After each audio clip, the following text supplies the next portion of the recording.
speisialta ealaíne ag trasnú an dón ó Vítneam go héireann, well sin an caithfí amsúra atá ag Caoimhín Mac Giolla Mhín agus a bhean, agus bhíonn sé do nuacht phíosaí chathair dé mar thosaigh sé ar seo a dheanú sa chéad gol síos. Thuaimid amach go Vítneam ceithre bliain ó shin, thugmid faidir sna cathairtha móra bhí codmhór ealaíontóirí ar na sráidne ag deanú rudaí beaga agus bhí simó mhór a rudaí políteachta agus a BC políteachta cosúil le sé go bhfearra Caoimhín agus iad agus fuairmid amach go just den amháin nó birch in an cathair sásta Ealaíon. So bhí muid cardú go leor leis an dhear seo agus an céad ceann bhfuil cibhne agam mar bhí cinneal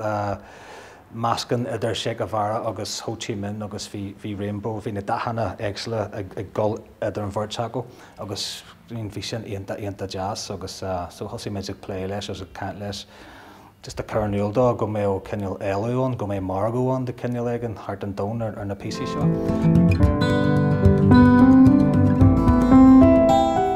Té méid amach go Vítneam gach bliain de fé 5 bliain inis agus tá cardí agin an mhaon sin so just táid ag géirí just cinneal nascan a dhéanamh agus sílam hen go bhfuil Ealaíon. Hen agus mo bhean ar leanta sira, de crab bíon trid an drin conas go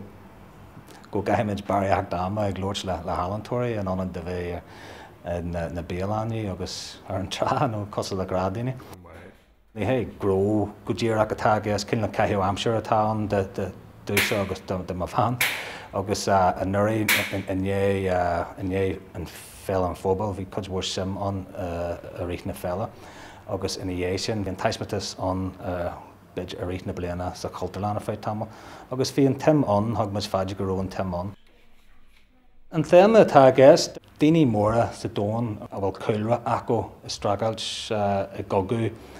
in éidean imperialism nó in éidean colonialism. So just mín na samplaí atá againn Che Guevara, Chavez, Castro, Nelson Mandela, daoine ó tír suganne, Téimiid siar go dtí nídéag seachtéag, tá Garage McGavin sin, tá Bobby Sands an sin, Caoimhín é hen an sin, Morales, just tá lista dhéanta fat a codmhór samplaí de Che Guevara tá an spéis ag daoine Che Guevara a mór bharil.